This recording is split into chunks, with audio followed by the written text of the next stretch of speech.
Sziasztok, én Kósz Bence vagyok, a Műszaki és Informatikai Kararca itt a Pécsi Egyetemisták magazinjánál, és itt ül mellettem a nevetés világbajnoka Anna, aki fogalmam sincs, hogy melyik annak az arca, de biztos mindjárt elmondja. Szia, Anna! Szia Bence, én az MK arca vagyok, és nem áll távol a te karod nevétől, úgyhogy jegyezd meg, jó? Még fogunk találkozni egy párszor. És hogyha érdekel, hogy miről fogunk beszélgetni, akkor mindenképp tartsatok velünk.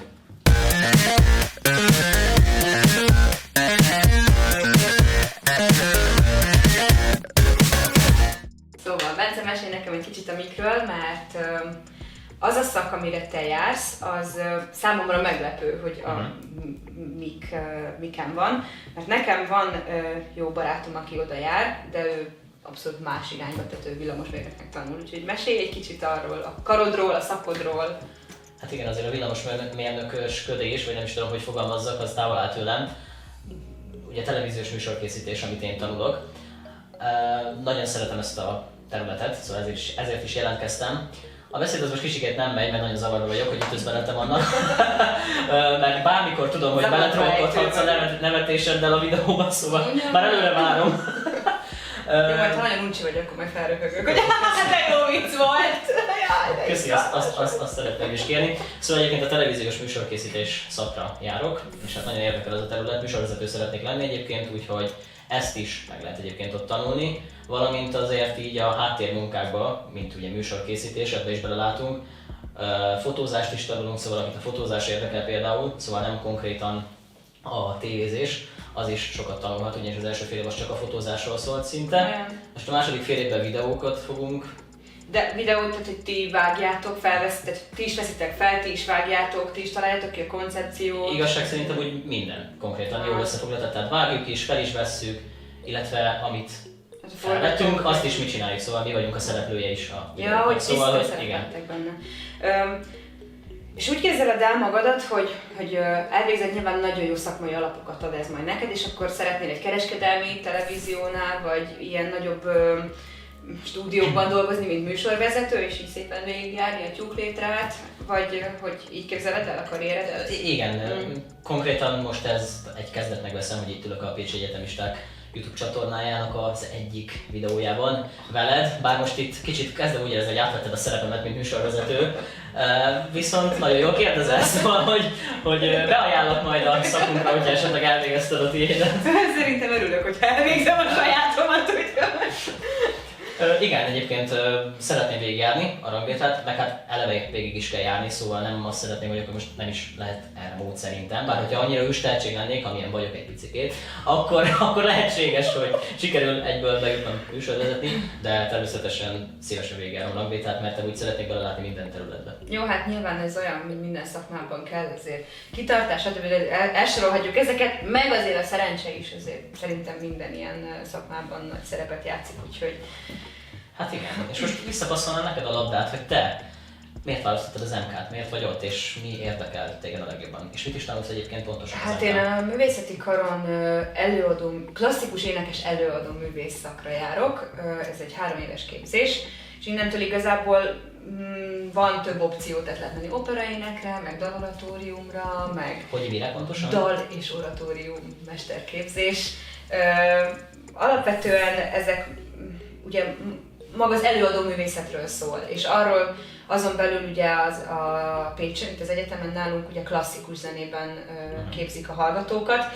Pesten például lehet menni jazzénekre is, tehát hogy vannak ilyen opciók, én éppen klasszikus éneken vagyok, de alapvetően nem a klasszikus énekben képzelem el a jövőmet, sőt eddig is inkább könnyűzenében és színházban tevékenykedtem, úgyhogy alapvetően ez inkább a szakmai megerősítés, tehát hogy minél stabilabb lábakon álljon a szakmai tudás, és a klasszikus ének azért az mindennek az alapja. Úgyhogy reméljük, hogyha elvégzem, akkor valamit konyítani fogok a saját szakmámhoz. Reméljük. Egyébként nektek mondom, hogy én már volt részem elmenni Anna egyik önálló estére, ami nagyon jó volt egyébként, és nagyon jól énekeltélek, tehát nem véletlenül vagy itt, úgyhogy tényleg csak így tovább, és hát remélem, hogy eléred azt, hogy lesz még egyébként, lesz még ilyen koncert, ami... Egy kis promót hallottuk. Igen, egy kis önreklám. Nem, egyébként ha végre lehet majd koncertezni, és amit már nagyon-nagyon várok, és nagyon hiányzik a lelkemnek ez az egész, akkor majd tavasszal vagy nyáron lesz egy folytatása annak a koncertnek, amin te is voltál. Szóval azt alapvetően tudni kell a művészeti karról, hogy 2 intézet van. Van a Zeneművészeti Intézet, ahova én járok, illetve az út túloldalán van a Képzőművészeti Intézet. Illetve ott is vannak bontások, tehát nem csak zenészeket képez a művészeti kar, hanem tervezőgrafikusokat, szobrászokat, elektronikus zeneszerzés is oda tartozik például. Tehát alapvetően nem csak a zenéről szól a művészeti kar, ezt azért fontos megemlíteni. És hogyha már itt tartunk, akkor egyébként készítettem egy interjút egy kerámia tervezővel, úgyhogy ha érdekel titeket, akkor a Pécsi Egyetemisták magazinja.hu oldalon el is tudjátok olvasni. Egy kis önpromót akkor már igen, mindenképpen, de egyébként jó, hogy kérdezik őket, mert azt gondolom, hogy az én tapasztalatom az, hogy az ő szakmájukból kifolyólag elég sokat vannak magukban, tehát hogy ő meg mondjuk a tárgyalkotás, elég sok időt töltenek el magukban, és ugye azzal, amit éppen csinálnak. És jó, hogyha kicsit a világ érdeklődik irántuk, vagy a fiatalok érdeklődnek a szakmájuk iránt, mert ugye az is művészet, de az nem az, amikor kiállsz a színpadra és előadod magad, akár hangszeren, akár énekesként, hanem ugye az egy munkafolyamat, amit ugye nem lát senki, ami végül nem színpadon fog szerepelni, nem plakátokon, nem reklámban, tehát hogy azért fontos észrevenni ezt is, mert egyébként rengeteg tehetséges szobrász hallgató van például Pécsen, és nagyon jó a képzés, tehát laktam együtt például szobrászokkal, meg keramikusokkal, és nagyon sokan szeretnének Pécsre jönni ezekre a képzésekre, mert azt mondják, hogy nagyon jók a tanárok, és nagyon jó a képzés. Na most már tényleg sokat beszéltünk az iskoláról, egy picit térjünk át arra, hogy milyen a pécsi élet neked, hogy sikerült beilleszkedni, és hogy egyáltalán milyen itt. Hát ez egy érdekes szituáció, mert bevallom őszintén, tényleg, nagyon nem szerettem volna először jönni, kimozdulni a komfortzónából, elköltözni otthonról, új város, új emberek, nem ismerek senkit, pedig alapvetően most már annyira ismersz, hogy egy elég extrovertált személyiség vagyok, de azért volt bennem elég sok negatív érzés az elején.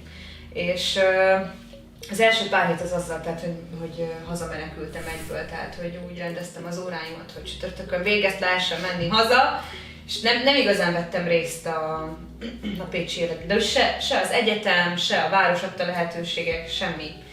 És eltelt egy év, és akkor ugye második évben kezdtem érezni, hogy azért hiányzik ez a beilleszkedés érzése, hogy barátok, hogy társaság, programok, és akkor elkezdtem nyilván a karon a barátaimmal, a csoporttársakkal, vagy fölöttem, vagy alattam járókkal eljárkálni így a városba, és be kell látnom, hogy szerintem ennyire pesgő és pörgő az életem sose volt, úgyhogy én borzasztóan boldog vagyok, hogy itt vagyok, és hogy így belementem. Tehát hagytam magamat kicsit sodródni, hogy na hát ezt is kipróbálom, ide is elmegyek, fú, például nagyon szeretek járni a Trezorba, ugye ahol volt a koncertem. Az a város szívében egy olyan központi hely, és olyan jó a hangulata, hogy ezt így szerintem 20 pár évesen így meg kell élni, és részt kell benne venni, mert nagyon izgalmas, és nagyon fiatalos. És ez nagyon... Nekem Veszprém, ahonnan én jöttem, ott nincs ekkora élet esténként. Nincs ennyi egyetemista az utcán, tehát nincs ez a közösség annyira. És te honnan jöttél, Bence?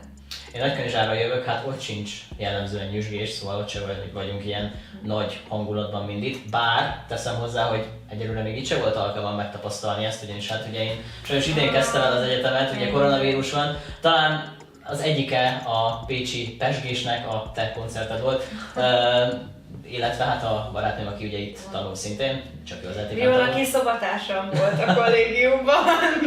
Igen, puszíjuk innen is egyébként. Szia, Viola! És hát igazából a pécsi életet én által ismertem meg, már még mielőtt ide jöttem volna, így is ismerkedtünk meg egyébként, és hát nekem nagyon tetszett Pécs, nagyon szerettem volna idejönni, volt is itt ugye ilyen képzés, ahol most tanulok, szóval minden passzolt. Jobb, mint a Tinder. Hát jó, egyébként jó, igen, a Pécs az új Tinder.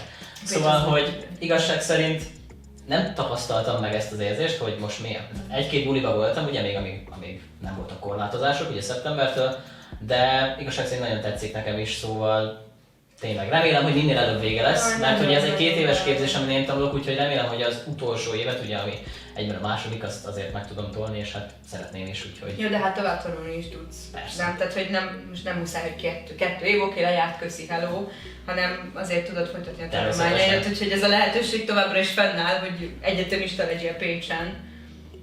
Úgyhogy hát nagyon tetszik Pécs, és hát minden. Szóval jó hangulat, ilyen röhögések vannak mind, amit mellettem. Ezt, hogy arra kérlek, hogy mindenkit is meg erre valahogy, tehát hogy belőle ez hogy jön egyébként? Szóval hogy vagy te ilyen pozitív? Majd én is az vagyok alapvetően, de azért ez a röhögés, ez azért felülmúlhatatlan. Elmondom neked, gyerekkori sztorim, álltunk a buszmegállóban Veszprémben, édesanyámmal voltam, vagy 9 éves, de ugye emlékszem erre az egészre.